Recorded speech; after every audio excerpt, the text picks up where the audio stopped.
To over come fear and self doubt. அதாவது பயத்தில் இருந்தும் தன்னைத்தானே சந்தேகப்படுறது இருக்கு இல்லையா, இதுலேருந்து எப்படி வெளியே வர்றது அப்படிங்கிறத பற்றி தான் பேச போகிறேன். ஸோ இந்த பயம், ஃபியரை பற்றி பேசுறதுக்கு முன்னாடி அதை எப்படி கிளாஸிஃபை பண்ணிக்கலாம் அப்படின்னா என்ன ஃபியர்னா என்ன, அது முதல்ல நமக்கு எப்படி வந்துச்சு, அடுத்து என்ன அப்படின்னா சரி வந்துருச்சு ஒன்றும் செய்ய முடியாது, அதை எப்படி ஹேண்டில் பண்ணலாம். சரி ஓகே, ஹேண்டில் பண்ணும்போது அது எவ்வளோ கேர்ஃபுல்லாக சக்ஸஸ்ஃபுல்லாக ஹேண்டில் பண்ணுறது, இதுதான் ஓவர் கம் பண்ணுறதுக்கான 4 ஸ்டெப்ஸ். ஃபஸ்ட்டு இந்த 4 விஷயத்தையும் நீங்கள் தெரிஞ்சுக்கிட்டீங்க அப்படின்னா நம்ம ஈஸியாக ஒவ்வொரு சுச்சுவேஷனையும் ஒவ்வொரு இன்ஸ்டன்ட்லையும் அதை அப்ளை பண்ணி you can come out of the fear, பயத்துலேருந்து வெளியே வரலாம். ஸோ நம்ம ஜென்ரலாக பார்த்தீங்கன்னு வச்சுங்களேன், நான் எப்பயுமே திரும்ப சொல்கிறதான், நம்மளுடைய பள்ளி பருவம், இளமை காலம், சின்ன வயசில் குழந்தையாக இருக்கும்போது படித்தது, காலேஜில் வாழ்ந்தது, இதுதான் உங்களுடைய கெரியராகவோ ஃபேமிலி லைஃபாகவோ ரிஃப்ளெக்ட் ஆகும். அந்த ஆட்டிடியூட் தான். அதை திரும்ப ரிமைன் பண்ணி அங்கே போய் அதை பார்க்க தெரிஞ்சிட்டிங்கன்னா மோஸ்ட் ஆஃப் த ப்ராப்ளத்துக்கு சொல்யூஷன் கிடச்சிடும். சரி, பயம்.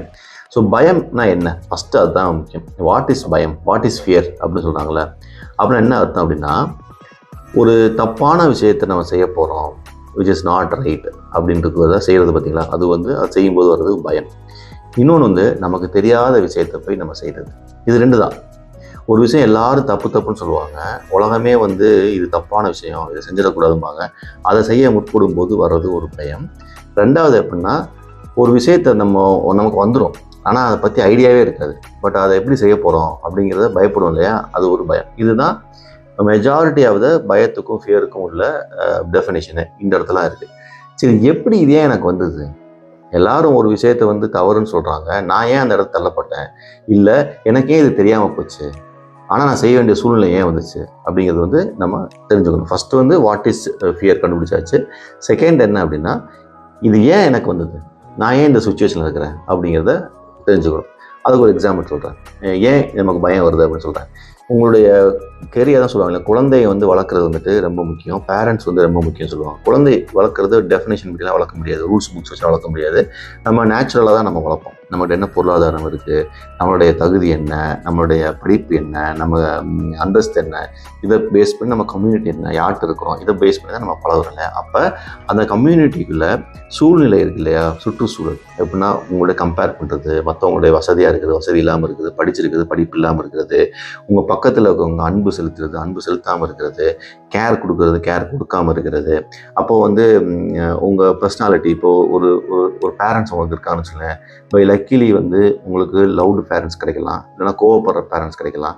அப்போ அவங்களுடைய வெறுப்பு, அவங்க சக்ஸஸ், ஃபெயிலியர் எல்லாத்தையும் குழந்தை மேலே காட்டிகிட்டே இருப்பாங்க. ஸோ இந்த மாதிரி ஒரு சுச்சுவேஷன் இருக்கு இல்லையா, குழந்தை வளரும்போது அதில் தான் நம்ம ஒரு பயத்தோடையே வளருவோம். ஸோ பொருளாதார நெருக்கடி, கேரக்டர் நெருக்கடி, ரிசீவிங் கிவிங் சொல்லுவாங்க, கேர் லவ் ரிசீவிங் சைடு இருக்கிறது, கிவிங் சைடு இருக்கிறது, எதுவுமே இல்லாமல் இருக்கிறது. ஸோ இந்த மாதிரி ஒரு குழப்பமான ஒரு சூழ்நிலை வரும்போது ஒரு சாதாரண ஃபண்டமெண்டல் விஷயத்தை செய்கிறது கூட பயம் இருக்கும். ஏன்னா நீங்கள் அதை வாழ்ந்துருக்கவே மாட்டீங்க, என்ஜாய் பண்ணியிருக்கவே மாட்டீங்க. 2வது என்ன அப்படின்னா, இந்த ஃபியர் ஒரு ஒரு சர்டன் ஸ்டேஜ், ஒரு காலேஜ் போகிறீங்களோ, ஸ்கூல் போகிறீங்களோ, முடித்த பிறகு இல்லை ஒரு வேலைக்கு போகிறீங்களோ, ஒரு காமன் பப்ளிக் ஸ்பேஸை உங்களால் ஃபேஸ் பண்ணவே முடியாது. அதுக்கான எந்த ஆயத்தமுமே இல்லாமல் இருப்பீங்க. அப்போ பொது வழியில் நீங்கள் ஒரு விஷயத்தை பேசியிருக்கவே மாட்டீங்க, பழகிருக்கவே மாட்டீங்க, உங்களை பற்றி ஒரு கருத்தோ எக்ஸ்போஷர் இல்லாமல் இருக்கிறது. ஸோ இது எல்லாமே தான் ஒரு பயத்துக்கு காரணம். நீங்கள் ஒரு விஷயத்தை அட்டைன் பண்ணும்போது, ஒரு விஷயத்தை தப்பான விஷயத்தை செய்ய போகும்போது, ஒரு தப்பான விஷயத்தை நம்ம ஏன் செய்கிறோம், நான் சொன்னேன் இல்லையா, பயத்துக்கு இன்னொரு காரணம்னா, எல்லா உலகமே சொல்லும் இது தவறு, நீ செய்யக்கூடாது, ஆனால் நமக்கு அது தேவையாக இருக்கும். அப்போ தேவைங்கிறது ஒன்று, அது செய்யக்கூடாதுங்கிறது ஒன்று. அப்போ இதுக்கு நடுவில் மாட்டிக்கிறோம். இப்போ நம்மளோட சூழ்நிலை தான், நான் எப்படி வளர்ந்தேன், நம்மளை எப்படி வளர்த்தாங்க, நான் என்ன படித்தேன், நான் என்ன தெரிஞ்சுக்கிட்டேன், எக்ஸ்போஷர், இதெல்லாம் சேர்ந்தது தான் ஒரு ஃபியர் ஃபேக்டர் நமக்கு கிரியேட் ஆகுது. இது ஒரு ஒரு கண்டுபிடிச்சாச்சு நம்ம ஏன் நான் பயப்படுறேன் அப்படிங்கிறதுக்கு. இன்னொரு விஷயம் எப்படின்னா, அந்த தெரியாததை நம்ம செய்ய முற்படுறோம்னா அது எக்ஸ்போஷரே இருக்காது. ஆனால் ஒரு விஷயத்தை போய் நான் அட்டென்ட் பண்ண சொல்லுவாங்க, படிக்க சொல்லுவாங்க. திடீர்னு நீ இன்ஜினியர் ஆயிரு, டாக்டர் ஆயிரு, ஒரு ஆர்கிடெக்ட் ஆயிரு, சிவில் இன்ஜினியர் ஆயிருப்பாங்க. பட் ஆனால் அதுக்கான போதிய எக்ஸ்போஷர் நமக்கு இருக்காது, நம்ம படிக்க வச்சுருவாங்க. ஆனால் நம்ம அந்த இடத்த அட்டைன் பண்ணும்போது நமக்கு பயமாகவே இருக்கும், இல்லை நாம கரெக்டான இன்ஜினியர் தானா, I'm a right doctor, I'm a right civil engineer தான், ஆர்கிடெக்ட் அப்படின்னு ஒரு குழப்பமாக இருக்கும். சந்தேகத்தின் பேரிலே நீங்கள் படிச்சுக்கிட்டே வருவீங்க. ஸோ இது 2 தான் பயத்துக்கான மூல ஆதாரம், ஏன் எனக்கு பயம் வந்து சொல்லிட்டு. இதுக்கு இப்போ நான் ஃபஸ்ட்டு என்ன சொல்லிட்டேன், வாட் இஸ் ஃபியர் சொல்லிட்டேன், how did we get that ஃபியர்னு சொல்லியாச்சு, எப்படி எனக்கு ஃபியர் வந்துச்சுன்னு சொல்லிட்டு. மூணாவது என்ன அப்படின்னா, அந்த ஃபியர் வந்துருச்சு, சரி ஓகே இதெல்லாம் நம்ம கையிலே கிடையாது, அப்போ இந்த ஃபியரை நான் எப்படி ஹேண்டில் பண்ணுறது. அது எப்போ வரும் அப்படின்னா, நீங்கள் ஒரு தொழிலில் இருக்கும்போது, ஒரு ப்ரொஃபஷனல் கெரியரில் இருக்கும்போது, மேரேஜ் லைஃப்பில் இருக்கும்போது இது பயங்கரமாக வெளிப்படும். நீ குழந்தையாக இருக்கும்போது, ஒரு காலேஜ் கோயிங் ஸ்டூடெண்ட்டாக இருக்கும்போது, ஸ்கூல் கோயிங் ஸ்டூடெண்ட்டாக இருக்கும்போது இதெல்லாம் தெரியவே தெரியாது. ஆனால் when you get into a family life or when you get into a big forum, ஒரு ப்ரொஃபஷனல் என்வாயன்மெண்ட்டில் போகும்போது தான் இது அப்பட்டமாக வெளியே தெரியுங்க. அப்படின்னா அப்போ தான் நீங்கள் இண்டிவிஜுவலாக இண்டிபெண்ட்டாக இயங்க ஆரம்பிக்கிறீங்க. நீங்கள் ஒருத்தர் சார்ந்து இருக்கும்போது இதெல்லாம் பெருசாக வெளியே தெரியாது. ஆனால் இண்டிபெண்ட்டாக இயங்கும்போது, உங்களை நம்பி ஒருத்தங்க இருக்கும்போது, உங்கள் ரெஸ்பான்சிபிலிட்டியில் வந்து இது மேலே வந்து உட்காரும். இந்த பயம் அப்படிங்கிற, ஃபியர் அப்படிங்கிற ஒரு கேரக்டர் வந்து உட்காரும். சரி ஓகே, இதை எப்படி ஹேண்டில் பண்ணுறது? ஸோ நான் திருப்பி போய் எல்லாத்தையும் சரி பண்ண முடியாது. என்னுடைய வாலிப வயசில் நடந்தது எல்லாம் எனக்கு தெரியாமல் நடந்துருச்சு இல்லையா. அப்போ ஃபியர் எனக்குள்ளே வந்துருச்சு. இந்த ஃபியரை நான் வந்து எப்படி ஹேண்டில் பண்ணுறது அப்படிங்கிறதான் தேர்டு பாயிண்ட்டு. அதை நான் சொல்கிறேன் எப்படி ஹேண்டில் பண்ணிட்டு. ஸோ நிறைய பேர் சொல்லுவாங்க இல்லையா, கோ வித் ஃப்ளோவாங்க. அதை மட்டும் ஒரு காஷனாக, ஒரு எச்சரிக்கையாகவே இருக்கணும். இந்த ஃபியர்லேயே பார்த்தீங்கன்னா நல்லது என்ன கேட்டிங்கன்னா, பயம் இருக்கிறது பயங்கர நல்லது. அதே நேரத்தில் சில விஷயங்கள் கெட்டதும் கூட. எப்படின்னு சொல்ல பாருங்க, ஒருத்தன் வந்து ஏதாவது ஒரு தமிழில் ஒரு வேர்டு இருக்கும், எப்படின்னா திமிரு பிடிச்சி அலைவான் சொல்லுவாங்க. பயம் இல்லாதவன் வந்துட்டு பயங்கர திமிரா இந்த கோயில் காலம் மாதிரி தாந்தோணித்தனமாக திறமாங்க. அது என்ன ஆகும் அப்படின்னா, ஒரு பர்சன்டேஜ் ஆஃப் பீப்புள் எடுத்துக்கிட்டிங்கன்னா, அது 1 or 2% பீப்புளுக்கு தாந்தோணித்தனமாக இருக்கும்போது ஒர்க் அவுட் ஆகும். ஆனால் ஒரு 90%, 98% ஆஃப் பீப்புளுக்கு அது ஒர்க் அவுட் ஆகாது. அப்போ அந்த பயம் அப்படிங்கிறது இருக்கிறது நல்லது. இல்லாமல் இருக்கிறதுனுடைய நெகட்டிவிட்டி நிறைய இருக்கும். இருக்கணும் அப்படின்னு நான் சொல்கிறேன்னா, அப்போ தான் உங்களை நீங்கள் வந்து எப்பயுமே சரி செஞ்சுக்கிட்டே இருப்பீங்க. ஒரு விஷயத்தை எச்சரிக்கையாகவே போயிட்டே இருப்பீங்க. இல்லைன்னா ஒரு ப்ரிப்பேர்டாகவே போக மாட்டீங்க. எது நடந்தாலும் பரவாயில்ல, நான் பார்த்தேன், எனக்கு தான் தெரியுமே அப்படின்னு நெஞ்சை நிமித்திக்கிட்டே போகிறது. ஆனால் அடி விழுந்துக்கிட்டே இருக்கும். ஸோ இதில் ஃபெயிலியர் அதிகம். பயம் இல்லாமல் இருந்தீங்கன்னா, பயம்ங்கிறது ஒரு நாமினலாக, ஒரு டீசெண்டாக, ஒரு ப்ரிப்ரேஷனோட வந்து ஒரு விஷயத்தை ஃபேஸ் பண்ணுறீங்க, ஒரு பயத்தோடு ஃபேஸ் பண்ணுறீங்கன்னா ஒரு ஓகேயாக இருக்கும். இதுக்கு நல்ல எக்ஸாம்பிள் என்ன அப்படின்னா, நிறைய இருக்கும். நீங்கள் நம்ம பார்க்குறது சினிமா துறை, அரசியல், கேம்ஸு எல்லாத்துலேயும் என்ன, கேம்ஸோட கிரிக்கெட் எல்லாத்துக்குமே தெரியும். ஸோ 2 டேலண்டட் பர்சனாலிட்டி யாருன்னா, சச்சின் டெண்டுல்கர் உள்ளே வர்றாரு, அவரோட ஃப்ரெண்டு யார் வர, வினோத் காம்ப்ளி வர்றாரு. சச்சின் டெண்டுல்கர் வந்துட்டு எப்பயுமே பார்த்தீங்கன்னா அந்த ஒரு தாந்தோணித்தனமாக இருக்க மாட்டாங்க. ஆனால் வினோத் காம்ப்ளி எப்படின்னா, தனக்கு டேலண்ட் இருக்குது, திறமை இருக்குது அப்படிங்கிறதுக்காக எந்த பயமும் இல்லாமல் எல்லா இடத்துலையுமே தன்னை எக்ஸ்போஸ் பண்ண ஆரம்பிச்சே இருந்துட்டார். எப்படின்னா மீடியாவில், பிளேயர்ஸ் நடுவில், கோச்சிக்கிட்ட, கவுன்சில் எல்லா இடத்துலையுமே திமிருத்தனமாக இருக்க ஆரம்பிக்கிறார். ஆனால் சச்சின் என்ன பண்ணுறாரு, அதே திறமை இருக்கும், சேம் திறமை தான், ஆனால் ஒரு ஷட்டிலாக இருக்கிறார். அவருக்கு ஒரு பயம் இருக்கும், ஐயோ நம்ம மீடியாவில் இப்படி பேசக்கூடாது, நம்ம கோச்சிட்ட இப்படி பேசக்கூடாது, கேப்டன்ட்ட இப்படி பேசக்கூடாது, நமக்கு என்னதான் திறமை இருந்தாலும் நம்ம வந்து சில லிமிட்டேஷனோட வாழறோம் அப்படின்னு. இதுதான் வந்து அந்த டிஃப்ரென்ஸ். ஃபியர் அப்படிங்கிறது நல்ல குவாலிட்டியான ஒரு பீப்புள்கிட்ட எப்படி வந்து அதை ஹேண்டில் பண்ணப்படுது. அப்போ ஒரு கட்டத்தில் பார்த்தீங்கன்னா, சச்சின் அண்ட் காம்ப்ளி, சச்சின் எவ்வளோ தூரம் போனார், வினோத் காம்ப்ளி எங்கே விழுந்தாருன்னு நமக்கு தெரியும். ஸோ ஃபியர் ஃபேக்டர் வந்து ஒரு விதத்தில் நல்லது, அதே டயத்தில் அதை ஹேண்டில் பண்ண தெரிஞ்சுக்கணும். அப்போ கோ வித் ஃப்ளோ. நீங்கள் ஒரு பயம் இருக்குது அப்படின்னா, அந்த பயத்தை வந்து கண்ட்ரோல்டாக நீங்கள் வச்சுக்கணும். ஹவு டு ஹேண்டில் ஃபியர் அப்படிங்கன்னா, அது கண்ட்ரோலாக இருக்குதா, உங்களுக்கு தெரியுதா, அதை நீங்கள் கண்ட்ரோல் பண்ணுறீங்களா அப்படிங்கிறது தான் இங்கே மேட்டர்ஸ். ஒரு பிளேயராக இருக்கீங்க, ஒரு ஒரு ஒரு ஜாபில் இருக்கீங்க, ஒரு சாஃப்ட்வேர் இன்ஜினியராக இருக்கீங்க, இனி டாக்டராக கூட இருக்கீங்க, ஒரு பயம் கலந்த ஒரு professional approach, go with flow, இதுதான் வந்து ஒரு டீசெண்டான, ஒரு சக்ஸஸான, ஒரு ஃப்ரூட்ஃபுல்லான ஒரு லைஃப்பை நீங்கள் கொடுக்கும். இது இல்லை, நான் பயத்தை சுத்தமாக எடுத்துட்டேன், எனக்கு பயமே கிடையாது அப்படின்னு போனீங்கன்னா தவறு செய்வது நிறைய பாசிபிலிட்டிஸ் இருக்குது. ஸோ ஃபியர்லேருந்து எப்படி ஓவர் கம் ஆகுறது, எப்படி ஹேண்டில் பண்ணுறேன்னா, அதை வந்து உங்களுக்கு தெரியணும். ஃபியர் ஃபேக்டர் வந்துட்டு உங்களுக்கு தெரிகிற மாதிரி நீங்கள் வந்து உங்களை ப்ரிப்பேர் பண்ணிக்கிட்டே இருக்கணும். அதுக்காக அதை விட்டுறக்கூடாது. எனக்கு தெரியலைங்கிறதுக்காகவோ, இல்லை நான் வந்து தவறான விஷயம் செய்கிறேன் அப்படிங்கிறதுக்காகவோ அதை விட்டுறக்கூடாது.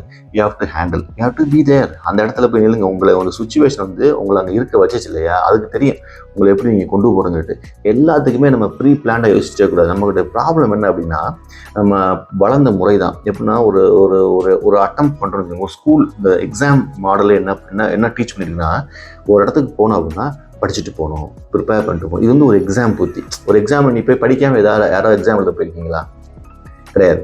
எல்லாமே பயங்கரமாக படிக்கணும், அட்டை படிக்கணும், சிலபஸ்குள்ளே படிக்கணும் அப்படின்னு சொல்லிட்டு ஒரு பிளான்டாகவே இருக்கும். இது என்ன ஆகுது லைஃப்பில் அப்ளை பண்ணும்போது, அப்போ எனக்கு இதெல்லாம் தெரிஞ்சிருக்கணும், அதுக்கு முன்னாடி ப்ரிப்பேர் ஆகிருக்கணும் அப்படின்னு சொல்லி நம்ம பயமுறுத்தி ஒரு சுச்சுவேஷனை ஹேண்டில் பண்ணுறதுக்கு முன்னாடி எனக்கு இதெல்லாம் தெரியலையே, ஐயோ எனக்கு பயமாக இருக்கு ஒரு ஓல்டு ஸ்கூல் தாட்ஸ் வந்துடுது இல்லை. அப்போ அந்த இடத்துல தான் நான் சொல்கிறேன், அதை எடுத்துருங்க. எல்லாமே உன் லைஃப்பில் ஒரு சர்டன் ஸ்டேஜுக்கு எடுத்து புதுசாக தான் இருக்கும். அதுக்கெலாம் நீ படிச்சுட்டுலாம் போக முடியாது, சிலபஸ் கிடையாது, அவுட் ஆஃப் சிலபஸில் இருக்குது, சிலபஸில் இருக்குன்னு சொல்லவே முடியாது. ஸோ அப்போ என்ன பண்ணுறது, you have to face it. உனக்கு அந்த சுச்சுவேஷன் கொடுக்கப்பட்டது, கடவுளோ இயற்கையோ அந்த சுச்சுவேஷன் கொடுக்கப்பட்டது, யூ பி தேர். ஒரு பயம் கலந்த ஒரு அப்ரோச் எடுத்துக்கிட்டே நீங்கள் இருக்கணும் இல்லையா, அது வந்து வெளியே வந்துடக்கூடாது, அது ஸ்டெப்ஸ் எடுக்க வைக்காமல் வந்துடக்கூடாது. அதுவே தெரியும். கோ வித் ஃப்ளோங்கிறது என்னென்னா, அந்த பயத்தோடையோ அந்த ஒரு ப்ரிப்பரேஷனோடையோ வெல் அவேர்னஸோட நீங்கள் போனீங்க அப்படின்னா தெரியாத விஷயத்தையோ தெரிஞ்ச விஷயத்தையோ ஒரு தப்பான விஷயத்தையோ நீங்கள் சரியாக செய்வதற்கும் சக்ஸஸ்ஃபுல்லாக செய்வதற்கும் நிறைய பாசிபிலிட்டிஸ் இருக்குது. இது ஏன் லைஃப்பில் நான் நடந்ததை வச்சு சொல்கிறேன்னா, ஃபியர் ஃபேக்டர் அப்படிங்கிறது நம்ம ப்ரிப்பேர்டாக பயப்படாமல் போடுமே ஒழிய அதை பயந்து பின் வாங்கிட்டீங்க அப்படின்னா you cannot handle the fear. Fear எல்லாருக்குமே இருக்கும். எவ்வளோ பெரிய சக்ஸஸ் மேன், இன்றைக்கி அம்பானி வந்து பெரிய கோடீஸ்வரன், பெரிய பணக்காரனாக இருக்கலாம், அவருக்குமே ஒரு ஃபியர் ஃபேக்டர் இருக்கும். ஆனால் என்னென்னா அதை வெளியே காட்டிக்காமல் கண்ட்ரோல் பண்ணுவார். எனக்கு தெரிஞ்சு ஒரு படத்தில் ஐ திங்க் குருதி போன்னு நினைக்கிறேன், கமலஹாசனுடைய படம், அதில் ஒரு டயலாக் இருக்கும், ரொம்ப அழகாக சொல்லியிருப்பான். அதில் என்ன சொல்லியிருப்பாருன்னா, வீரன்னா யார் தெரியுமா அப்படின்னு கேட்பாரு. வீரன்னா நம்மளாம் நினச்சிட்ருப்போம் பெரிய ஆளுகளை சண்டை போடுவான், அடிப்பான், எதையும் துணிஞ்சு பேசுவான் அப்படிம்பாங்க. ஆனால் அது கிடையாது. அவர் அழகாக அனுப்பியிருப்பார். என்ன சொல்லியிருப்பாருன்னா, வீரன்னா யாருன்னா பயம் இல்லாத மாதிரி நடிக்கிறது. ஸோ உனக்குள் ஒரு பயம் இருந்துக்கிட்டே இருக்கும், அந்த ஃபியர் ஃபேக்டர் இருந்துக்கிட்டே இருக்கும். ஆனால் அதை வெளியே கொண்டு காட்டாமல் அதை ஹேண்டில் பண்ண கற்றுக்கணும். அதுதான் இங்கே இம்பார்ட்டண்ட்டு. இதுதான் ஸ்கேலு, இதுதான் ரூல் புக்கு, இப்படி இருந்தால் இப்படி இருக்குமான்னு கேட்டிங்கன்னா அப்படி இருக்கவே இருக்காது. ஏன்னா life is very very dynamic. நீங்கள் வந்து அவ்வளோ ஈஸியாலாம் வந்து லைஃப்பை நீங்கள் வந்து ஃபேஸ் பண்ண முடியாது. ஸோ அப்போ அதை ஃபேஸ் பண்ணுறதுக்கு நம்ம வந்து கற்றுக்கணும். அதுக்கு அதை ஃபேஸ் பண்ணாமல் போயிடலாமான்னு போகக்கூடாது. பேக் அடிச்சிங்கன்னா நீங்கள் ஃபெயிலியர் ஆகிடுவீங்க. ஸோ அங்கே இருக்கும்போது அந்த லைஃபே உங்களுக்கு சில விஷயங்களை கற்றுக் கொடுக்கும், அங்கேருந்து ஹேண்டில் பண்ணும். ஸோ மனோதைரியமும் நான் சொன்னேன் இல்லையா, பயம் இல்லாத மாதிரி நடிக்கிற ஒரு விஷயமும் அப்படி இருந்து ஒரு கோ வித் ஃப்ளோ அப்படிங்கிற ஒரு ஸ்ட்ராட்டஜியில் நீங்கள் எடுத்துகிட்டு போனீங்கன்னா அழகாக ஹேண்டில் பண்ணி அழகாக சக்ஸஸ்ஃபுல் ஆகலாம். இதுதான் வந்து ஹேண்டில் பண்ணுறது. அப்படி ஹேண்டில் பண்ணிட்டீங்க அப்படின்னா அடுத்த விஷயம்னா சக்ஸஸ்ஃபுல்லாக வர்றது. அது எப்படி வெளியே வர்றது அப்படின்னா, இதை ஹேண்டில் பண்ணும்போது நீங்கள் வெளியே வந்துருக்கீங்க. ஸோ ஒவ்வொரு ஆஸ்பெக்ட்ஸ் நீங்கள் வந்து நான் என்னுடைய இதில் என் கெரியரை நான் சொல்லுவேன். நான் கெரியரில் நான் எப்படி இருந்தது அப்படின்னா, நான் படிக்கிறேன், ஆனால் நான் வந்து தமிழ் மீடியத்தில் படிக்கிறேன், எனக்கு இங்கிலீஷ் தெரியாது அதிகமாக. அப்போ நான் வந்து ஒரு எம்என்சியில் வேலை பார்க்க போகிறேன். அப்போ எம்என்சியில் ஃபுல்லாக இங்கிலீஷ் பேசுவாங்க, கிளைண்ட் எல்லாமே இங்கிலீஷ் பேசுவாங்க. கரெக்டாக அந்த ஃபியர் ஃபேக்டர் இருக்குது எனக்கு. அப்போ எப்படி நம்ம போய் இதில் காம்படிட் பண்ண போகிறோம்? ஒரு இன்டர்வியூக்கு போனால் ஒரு 50 பேர் வராங்க, 100 பேர் வராங்க. 100 பேரில் என்னைய மாதிரி இருக்கிற 10% தான் இருக்கான். 90% பீப்புள் வந்து நல்ல காலேஜில் கான்வென்ட்டில் படித்து இங்கிலீஷ் பேசிட்டே இருக்கான். என்னால் பேச முடியல. அப்போ ஃபியர் ஃபேக்டர் வந்து என்ன அப்படின்னா, அந்த இடத்த விட்டு நான் வெளியே வந்துடலாம், ஆனால் நான் வரல.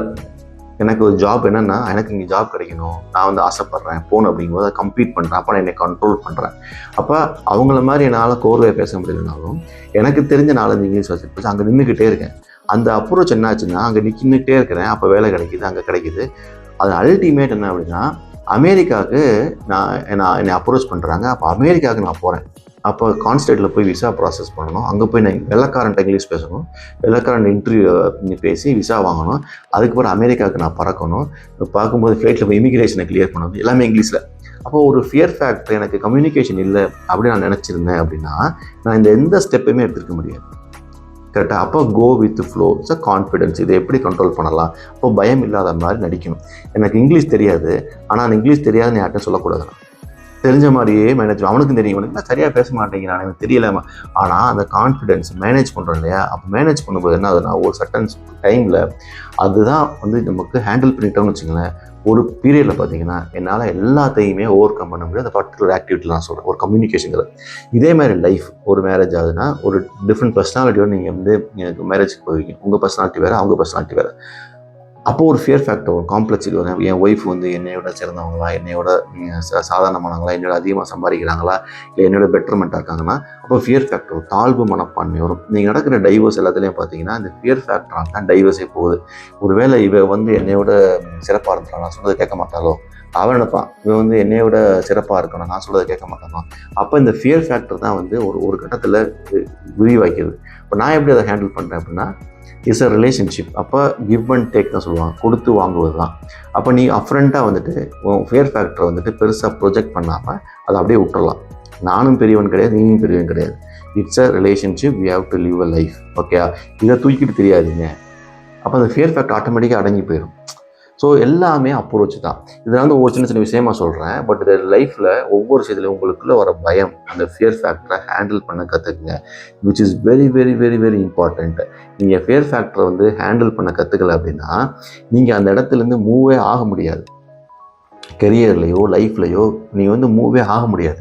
நிறைய பேர் என்ன செய்வாங்க, கல்யாணம் பண்ண பிறகு குழந்தை பெற்றுக்கலாமா பெற்றுக்கக்கூடாதா, சரி ஒரு குழந்தை பெற்றுக்கலாமா 2 குழந்தை பெற்றுக்கலாமா, சரி குழந்தை பெற்றுருச்சு, குழந்தைய வந்து எப்படி படிக்க வைக்கலாம், செலவாகும். அது வந்து ஒரு ஒரு ஒரு இயற்கையான ஒரு நேச்சுரல் ப்ராசஸ் தான். கல்யாணம் ஆகிறது, குழந்தை பிறக்கிறது, குழந்தைங்க வளர்க்குறது. இவங்கெல்லாம் நினச்சிட்டு இருக்காங்கன்னா ஒரு ஃபியர் ஃபேக்டரில் இந்த குழந்தைய நான் தான் வளர்க்குறேன், இந்த கல்யாணம் பண்ண பிறகு ஒய்ஃபை நான் தான் வந்து காப்பாற்றுறேன், அம்மா அப்பாவை நான் தான் காப்பாற்றுறேன். எனக்கு கிடையவே கிடையாது. உன்னையை விட நீ இல்லைன்னா இவங்க உன் குழந்தையோ உன் பார்ட்னரையோ உங்கள் அம்மா அப்பாவையோ யாரோ ஒருத்தன் காப்பாற்றிட்டே இருப்பாங்க. அதுதான் இந்த சுழற்சி. ஆனால் நம்ம ஃபியர் ஃபேக்டர் என்ன சொல்கிறோம்னா பயந்துக்கிட்டே இருக்கிறது. இதை வந்து இப்படி ஆயிருமோ அப்படி ஆயிருமோ, ஒருவேளை என்னால் தான் நடக்குதுன்னு. உன்னால் எதுவுமே நடக்கலைங்கிறத நீங்கள் என்றைக்கு உணர்றீங்களோ, அந்த ஃபியர் ஃபேக்டர் வந்து எப்போ வெளியே வரீங்களோ அப்போ தான் அதுலேருந்து சக்ஸஸ்ஃபுல்லாக நீங்கள் வாழ முடியும், என்ஜாய் பண்ண முடியும். உங்களுக்கு ஒரு ஃபேமிலி இருக்குது, குழந்தை இருக்குது இருக்காங்க அப்படின்னா உங்களுக்கு இருக்க பணத்தை வச்சுட்டு சுதந்திரமாக வாழ்கிறது எப்போ முடியும்? அந்த ஃபியர் ஃபேக்டர் வெளியே வரும்போது தான்.